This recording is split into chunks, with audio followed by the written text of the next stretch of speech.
Hello, everyone. Here is part two. Okay, communication in families. Remember, there will be conversation orientation. You either are high or you are low. High conversation just means the family is able to discuss any topic, any variety. So look at your own family. Could you talk to your parents about anything? Could you talk to them really about everything? If you did, then it was high. Even if your parents were just being nosy to try to find out what you did in your day, it is still high. If you are low, that means you had no conversation, no topics could be discussed. My family personally was very low. I didn't know anything about my parents, what they wanted to do when they grew up. I only found out that, the highest education my mom got was junior high. My dad quit in elementary. I only found that out because I had to do it for my FAFSA for college. So we don't have communication, okay? Conformity, again, is how much do you follow your family's values and traditions.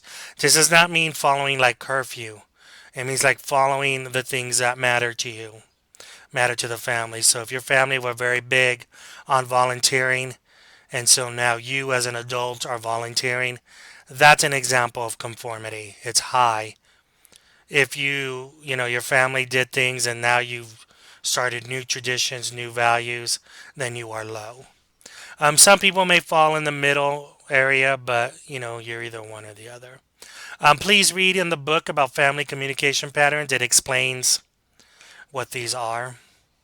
But social media has gone up because, now we're able to talk to our families.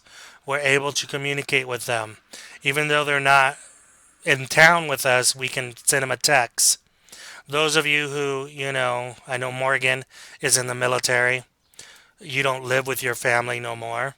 You're married, but you're able to communicate with your family because you text them, you can call them, maybe you can email them. Albert, you said you were from California, so here he is in New Mexico, states away. So maybe he can communicate by calling them. So social media has impacted this. Okay, let's skip those slides and go to this. There are same-sex friendships when it's two men, two women. Cross-sex. I've always asked girls, are your friends more women or are they more men?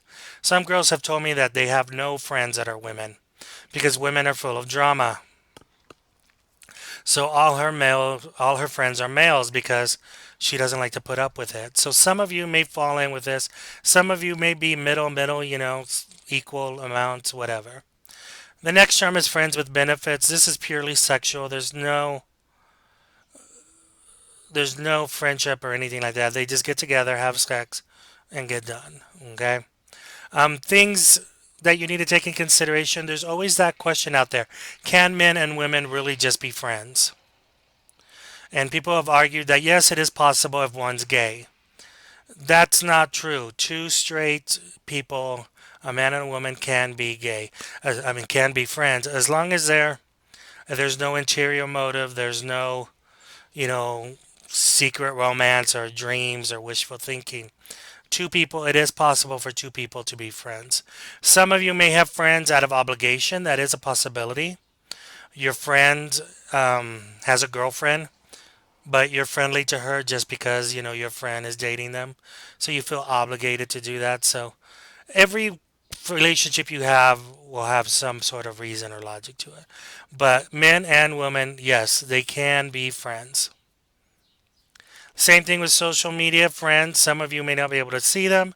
You're able to communicate with them using Facebook. Some of y'all may have found friends you've lost contact with because of Facebook or something. You come back into contact with them. So it is possible to start friendships up. And some of you may have friends like me. I have Facebook. Okay. I do not add my students until after class is done, so please do not send me a friend request. But, I have 600 friends, but I don't talk to them all. They're all for games. They send me prizes, so if any of you play games, slots, add me so you can send me prizes. But you would look at my Facebook and say, wow, Simon has 600 friends. It's not. we're not. I don't talk to all of them, so. And Facebook is the only thing that keeps my friendship going. It tells me when people's birthdays are, so that's how come I remember. Now we're going to have communication in romantic relationships. Remember, this is different from families. You should not be romantic with your family. Anyway, you have what's called Robert Sternberg's triangular theory of love. The three common dimensions in here are intimacy, passion, and commitment. And then you can see from this little chart how it breaks down into different types of kinds of loves that are out there. Okay? Companion love, empty love, things like that. If people stay married just to stay married, it's an empty love. They don't care about each other. They just stay married because, you don't want to give her half or whatever. But there's many different reasons for love that you may experience.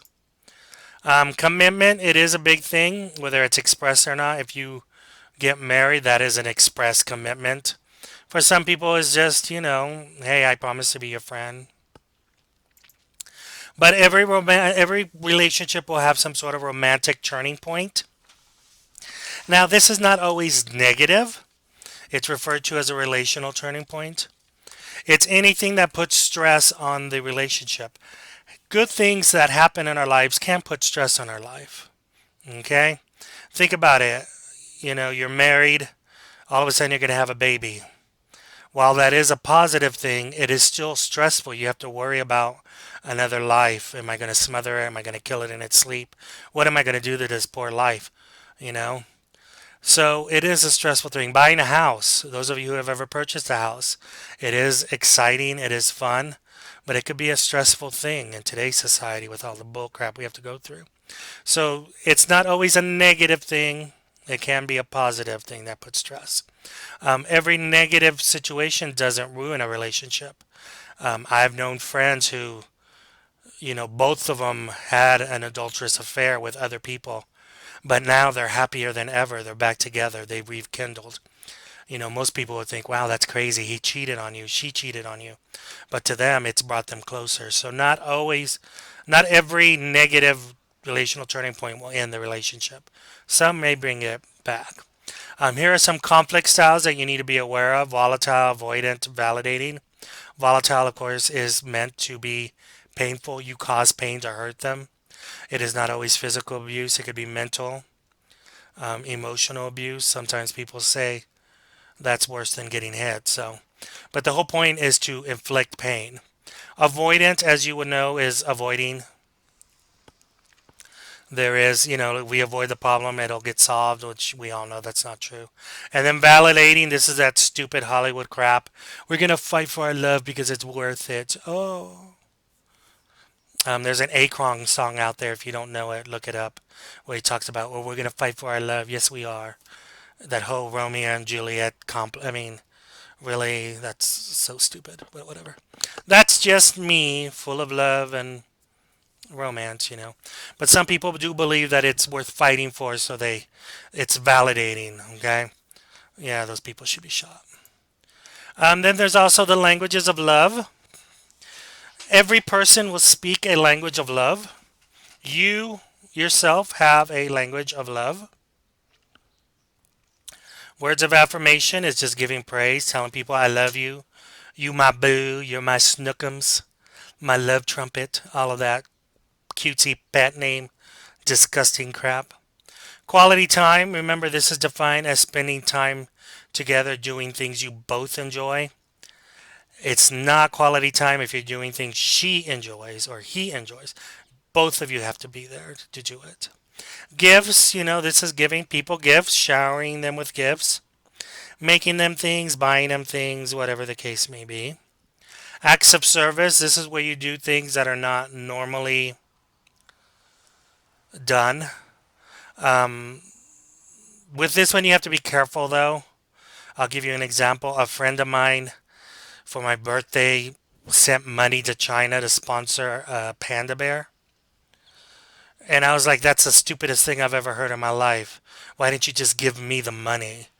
and I got a picture of a panda saying, "This is the panda you're sponsoring." And I was like, I don't even know if that's alive or not. It could be some random panda picture. I was like, stupid, just give me the money next time. So you can see that my language of love is not acts of service. People who buy stars, they buy a star in your name and it's registered after you and you get a little certificate. That would be like an act of service. You see it on Facebook where people say instead of sending me a gift for my birthday, donate to this charitable organization. That's acts of service. And then physical touch, cuddling, public displays of affection, more gross stuff. So one person can speak all of these. I will tell you, if you find somebody who speaks all five languages of love, I don't care how ugly he is, he's a keeper. You will be the happiest person on the world. Some people may only speak one. Some people may speak none. There are narcissists out there, they're called emotional vampires who just take, take, take and never give. So there are some people who don't even speak languages of love. They're completely, totally selfish. Not Simon, I'm not one. I do love. Social media, romantic partners, relationships. You know, if you remember the first Transformer movie, the guy was Skyping from the Qatar base and he was talking to his wife. Now you're able to do this because of social media. So people who are in the military, they may deployed, they can still speak to their loved ones. You guys may be gone, traveling, you can still speak to each other. Skype, all of these things. There are websites geared to just developing relationships that match and harmony, eHarmony, Christians only, farmers only. All of those are geared to finding love. Remember, today's society, when I was young, there was a stigma. If you told somebody you met somebody online, they laughed at you because you were pathetic. Now there is no stigma to this. Everybody's doing it. All these sites, it's a multi-billion-dollar industry. So remember this, okay? This is all the lectures. Please make sure you read the book and get the additional information. And I will talk to you guys later. Bye. Oh, one thing I forgot to tell you, languages of love. The common mistake here is that you and your partner will speak the same language. That is not always true. That's where problems can arise. Okay? All right, talk to you later.